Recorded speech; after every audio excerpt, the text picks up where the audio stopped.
सोमवार व्रत कथा प्रारंभ। एक नगर में एक बहुत धनवान साहूकार रहता था, जिसके घर में धन की कमी नहीं थी, परंतु उसको एक बहुत बड़ा दुख था कि उसके कोई पुत्र नहीं था। वह इसी चिंता में रात दिन लगा रहता था और पुत्र की कामना के लिए प्रत्येक सोमवार को शिव जी का व्रत और पूजन किया करता था। सायंकाल को शिव जी के मंदिर में जाकर शिव जी के विग्रह के सामने दीपक जलाया करता था। उसके उस भक्ति भाव को देखकर एक समय श्री पार्वती जी ने शिव जी महाराज जी से कहा, महाराज, यह साहूकार आपका अनन्य भक्त है और सदैव आपका व्रत और पूजन बड़ी श्रद्धा से करता है, इसकी मनोकामना पूरी करनी चाहिए। शिव जी ने कहा, हे पार्वती, यह संसार कर्म क्षेत्र है। किसान खेत में जैसा बीज बोता है वैसा ही फल काटता है। इसी प्रकार इस संसार में जो जैसा कर्म करते हैं वैसे ही फल भोगते हैं। पार्वती जी की अत्यंत आग्रह करने से, महाराज, जब यह आपका अनन्य भक्त है और यदि इसको किसी प्रकार का दुख है तो उसको अवश्य दूर करना चाहिए, क्योंकि आप सदैव अपने भक्तों पर दयालु होते हैं और उनके दुखों को दूर करते हैं। यदि आप ऐसा नहीं करोगे तो मनुष्य आपकी सेवा, व्रत और पूजन क्यों करेगा? पार्वती जी के ऐसे कहने पर शिव जी महाराज बोले, हे पार्वती, इसके कोई पुत्र नहीं है। इसी चिंता में यह अति दुखी रहता है। इसके भाग्य में पुत्र न होने पर भी मैं इसको पुत्र की प्राप्ति का वर देता हूँ, परंतु यह पुत्र केवल 12 वर्ष तक ही जीवित रहेगा। इसके पश्चात यह मृत्यु को प्राप्त होगा। इससे अधिक मैं और कुछ नहीं कर सकता। यह सब बात साहूकार सुन रहा था। इससे उसको न कुछ प्रसन्नता हुई और न ही दुख हुआ। वह पहले जैसा ही शिव जी महाराज का व्रत और पूजन करता रहा।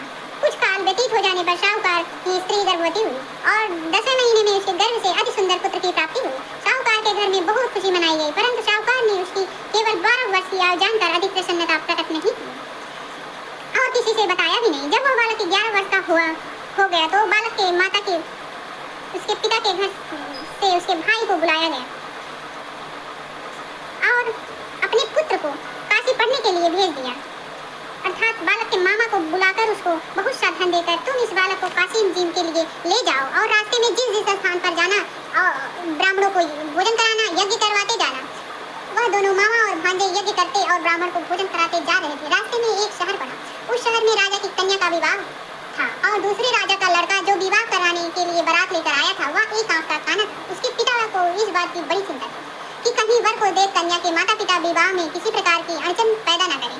इस कारण जब उसके अति सुंदर श्रेष्ठ सेठ के लड़के को देखा तो मन में विचार किया कि क्यों ना दरवाजे के समय इस लड़के को वर का काम चलाया जाए। इसी विचार से वे वर के पिता ने उस लड़के के मामा से बात की तो वो राजी हो गया। फिर उस लड़के को वर के कपड़े पहनाकर घोड़े पे चढ़ा दिया, कन्या के दरवाजे पर ले गए और सब कार्य प्रसन्नता पूर्वक पूर्ण हो गया। फिर वर के पिता ने सोचा, यदि विवाह कार्य भी इस लड़के से करा लिया जाए तो क्या बुराई है। ऐसा विचार कर लड़के और उसके मामा ने कहा, यदि आप फेरे और कन्यादान का काम भी कर देते तो आपकी बड़ी कृपा होती, मैं इसके बदले में आपको बहुत सारा धन दूंगा। तो उन्होंने स्वीकार कर लिया और विवाह कार्य भी अच्छी तरह संपन्न करा दिया। परंतु जिस समय लड़का जाने लगा तो उसने राजकुमारी के चुगदीन के पल्ले पर लिख दिया, तेरा विवाह तो मेरे साथ हुआ, परंतु जिस राजकुमार के साथ तुम्हें भेजेंगे वो एक आंख से काना है और मैं काशी जी जा रहा हूँ पढ़ने। लड़के के जाने के पश्चात उस राजकुमारी ने जब अपनी चुंदी के और मैं काशी जी जा रहा हूँ पढ़ने। लड़के के जाने के पश्चात उस राजकुमारी ने जब अपनी चुंदड़ी के पल्ले पर ऐसा लिखा हुआ पाया तो उसने राजकुमार के साथ जाने से मना कर दिया और कहा कि यह मेरा पति नहीं है, मेरा विवाह इसके साथ नहीं हुआ। मेरा विवाह जिसके साथ हुआ था वह तो काशी जी पढ़ने गया है। राजकुमार के माता पिता ने अपनी कन्या को विदा नहीं किया और बारात वापस चली गई। उधर सेठ का लड़का और उसका मामा काशी जी जा पहुंचे गए। वहां जाकर उन्होंने यज्ञ करना और लड़के को पढ़ाना शुरू कर दिया। जब लड़के की आयु 12 साल की हो गई तो उसी दिन उन्होंने यज्ञ रचा रखा था कि लड़के ने अपने मामा से कहा, मामा जी, आज मेरी तबीयत कुछ ठीक नहीं है। मामा ने कहा, अंदर जाकर सो जाओ। लड़का अंदर जाकर सो गया और थोड़ी देर में उसके प्राण निकल गए। जब उसके मामा ने आकर देखा तो वह मुर्दा पड़ा था तो उसको बड़ा ही दुख हुआ और उसके मन में विचार किया कि यदि मैं अभी रोना पीटना मचा दूंगा तो यज्ञ कार्य अधूरा रह जाएगा। उसने जल्दी से यज्ञ कार्य समाप्त कर ब्राह्मणों को भोजन के पश्चात उन्होंने उनका मान सम्मान सब आदर पूर्वक उन्हें विदा किया। उसके बाद अपना रोना पीटना आरंभ किया। संयोग बस उसी समय शिव पार्वती जी उधर से जा रहे थे। तब उन्होंने जोर जोर से रोने की आवाज़ सुनी और पार्वती जी ने कहा, चलो महाराज देखते हैं कोई दुखिया रो रहा है। तो तब शिव जी और पार्वती उस लड़के के पास गए। लड़का देखे तो मुर्दा पड़ा था। पार्वती जी कहने लगी, महाराज, यह तो उसी सेठ का लड़का है जो आपने वरदान दिया था। शिव जी कहने लगे, हाँ पार्वती, इसकी आयु अब पूरी हो गई है। तब पार्वती जी ने कहा, हे महाराज, इस बालक को और आयु दे दो, इसके माता पिता तड़प तड़प कर मर जाएंगे। पार्वती के बार बार कहने पर शिव जी ने उसे वरदान फिर से दिया और लड़का जीवित हो गया और शिव पार्वती कैलाश चले गए। तब वह लड़का और मामा उसी प्रकार यज्ञ करते हुए ब्राह्मणों को भोजन कराते हुए फिर लौटे घर की ओर। रास्ते में उसी शहर में आए जहाँ उसका विवाह हुआ था।